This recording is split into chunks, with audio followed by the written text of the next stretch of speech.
Tignan mo nga yung itsura mo. Parang bata. Napagitan ka ba sa sombrero ko? Ano pala?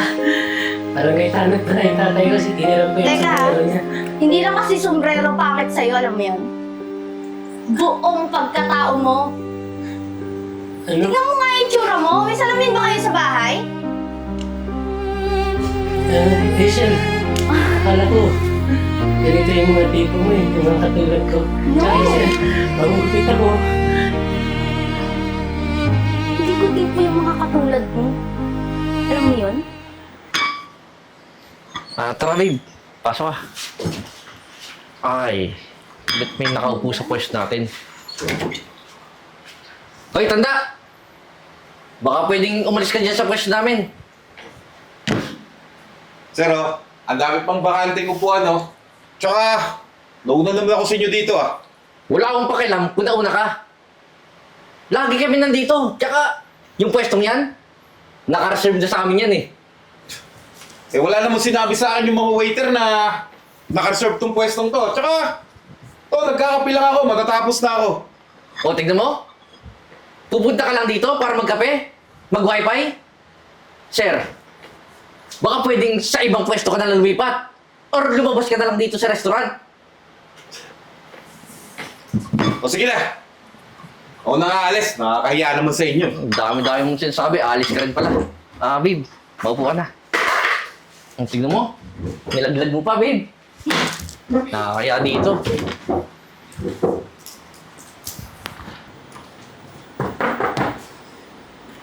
Hazel!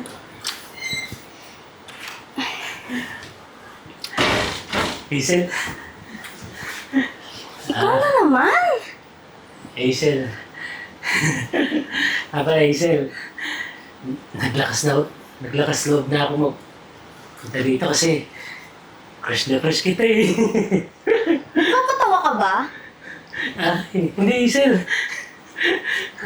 Seryoso ako. Hazel. Flowers for you. Ilingin mo nga sa akin yan. Ano ba? Ha? Hindi ako nakikipagbiruan. Tignan mo nga yung itsura mo. Parang bata. Napagitan ka ba sa sombrero ko? Ano pala? Parang may tanot pala yung tatay ko. Tinirap ko yung Teka, sombrero niya. hindi lang kasi sombrero pangit sa'yo, alam mo yun? Buong pagkatao mo. Ano? Tignan mo nga yung itsura mo. May salamin ba kayo sa bahay? Hazel, akala ko, ganito yung mga tipo mo eh, yung mga katulad ko. No. Tsaka Hazel, bagong gupit ako. Hindi ko tipo yung mga katulad mo. Alam mo yun? Alam mo saan ka nababagay? Sa kids party ka nababagay. Ay, gusto ko yan Hazel. Samahan mo ko ha. Maglalaro tayo dun. No! Nagpapatawa ka ba? Oh my God! By the way, I have a boyfriend. Huh? And hindi siya kagaya mo. Na baduy. Boyfriend? Yeah. Ako boyfriend mo Hazel, di ba? Hindi kita boyfriend. And no, never. Boyfriend? At isa pa, mas gwapo siya kaysa sa'yo. Mabango. At alam mo na, maganda manoot. Hindi kagaya mo. Hazel, mabango naman ako at nagpulbo pa ako. Bakit ko? Umalis ka na nga! Hazel naman. Umalis ka na, pwede ba? Hazel, kunin mo na lang to. No! Hi babe. Oh, sino ka naman?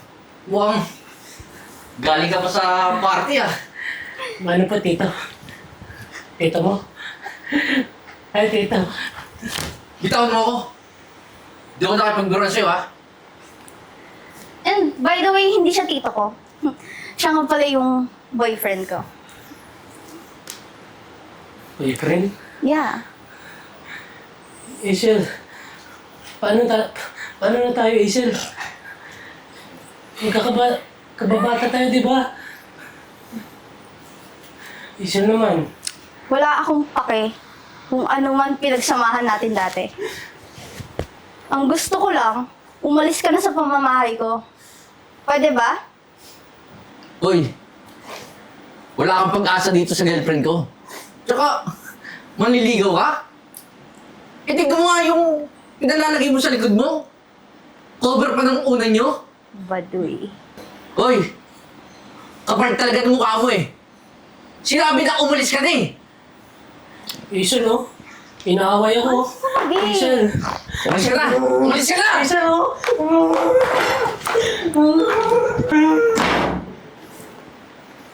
Baduy.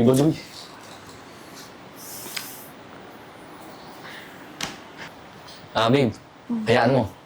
Sa susunod na makita ko pa ulit yun, yari sa akin yun.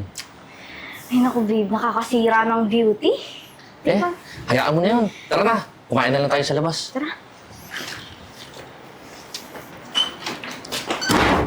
Ay, ayan! Nakita-kita talaga ng abs ng lendo ko, ah! Napaka-perfect body talaga niya, ah! Yummy, yummy! Yummy hot dog, my tummy!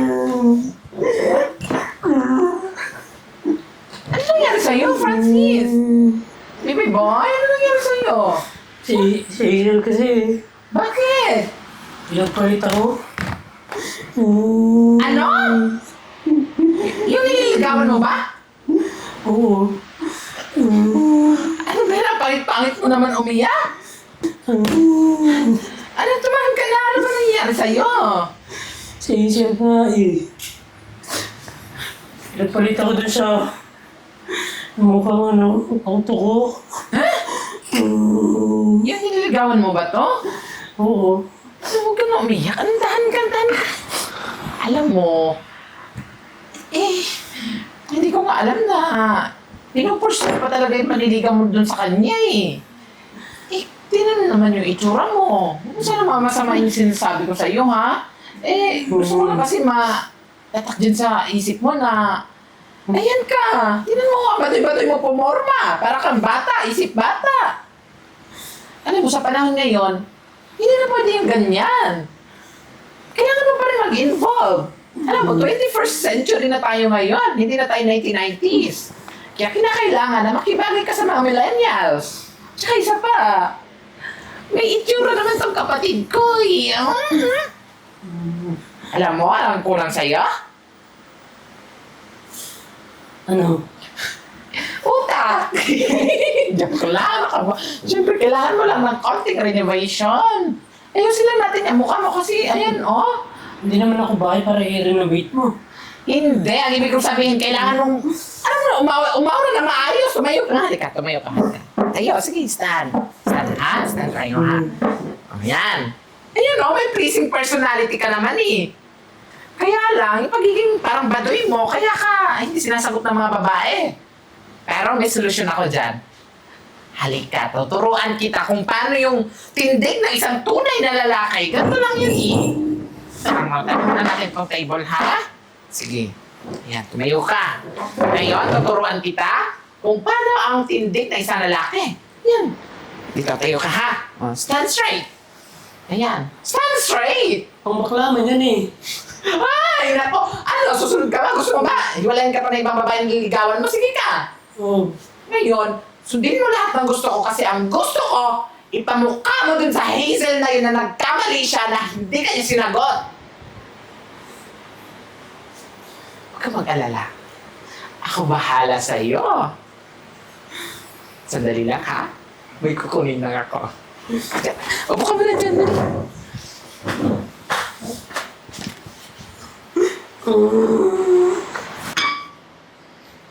Tara babe, pasok ka.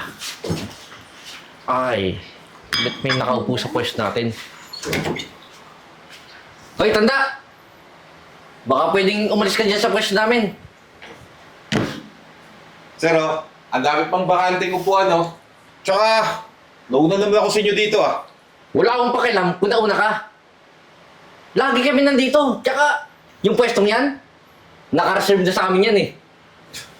Eh, wala namang sinabi sa akin yung mga waiter na naka-reserve tong pwestong to. Tsaka, nagkakape lang ako, matatapos na ako.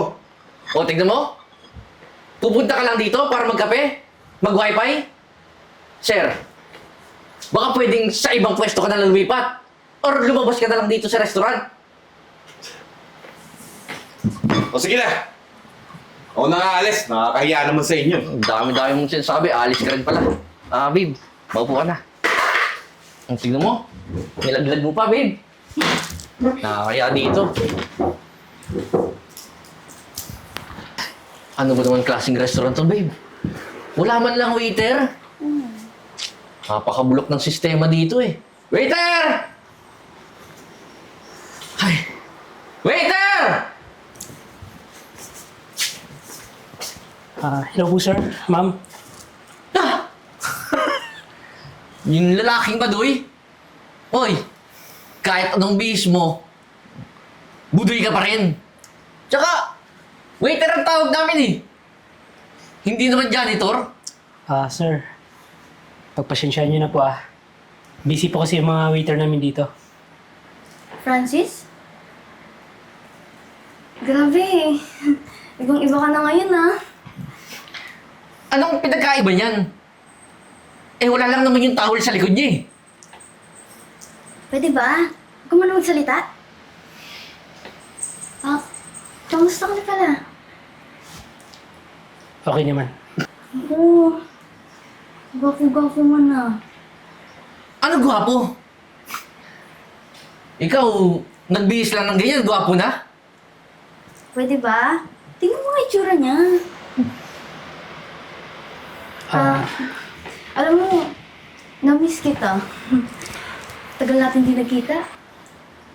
Aba, teka lang, Hazel Baka nakakalimutan mo. Ako yung boyfriend mo. Tsaka, hoy, nagpalit ka lang ng damit. Kala mo, gwapo ka na. Baduy ka pa rin. Tsaka ikaw, di ko malaman sa'yo kung anong taste mo eh. Ewan ko sa inyo. Maghiwalay na tayo.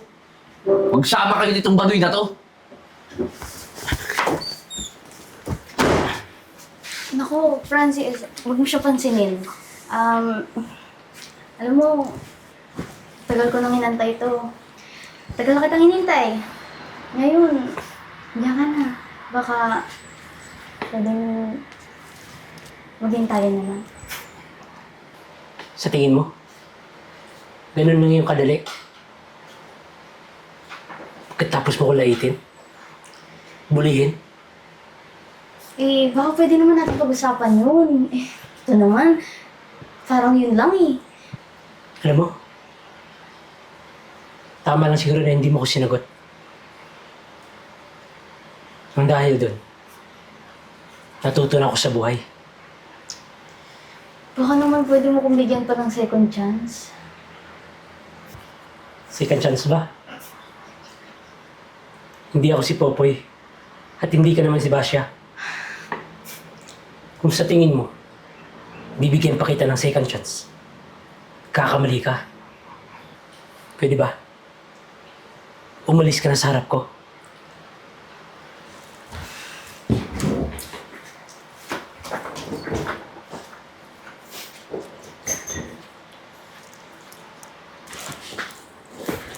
Sir. Ito na po yung Civic.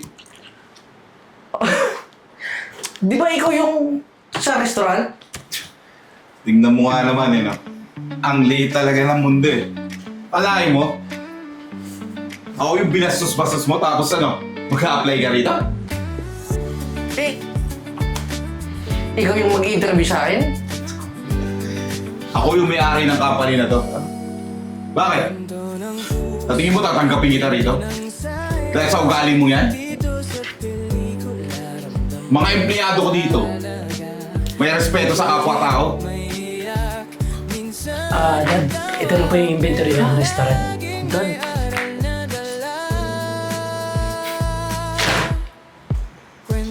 Oh, anak ko. Bakit na? Kilala mo siya? Kilala ko to eh. Ito yung nambuli sa akin. Lakas na lang ng loob mo eh. Dito ka pa nag-apply sa company namin. Di ka na nahiya. Sir. Akala mo, nakalimutan ko na yung ginawa mo sa akin? Bis nagkakamali ka. Sir, pasensya na po kasi yung suot yung suot yung po dun.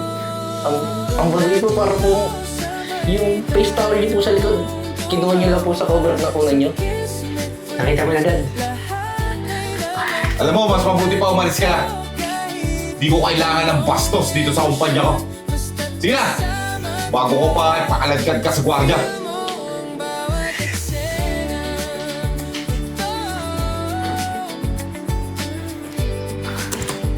Kompleto na ba ito? Abalan. Sige na, ako nang bahala dito. Sige po.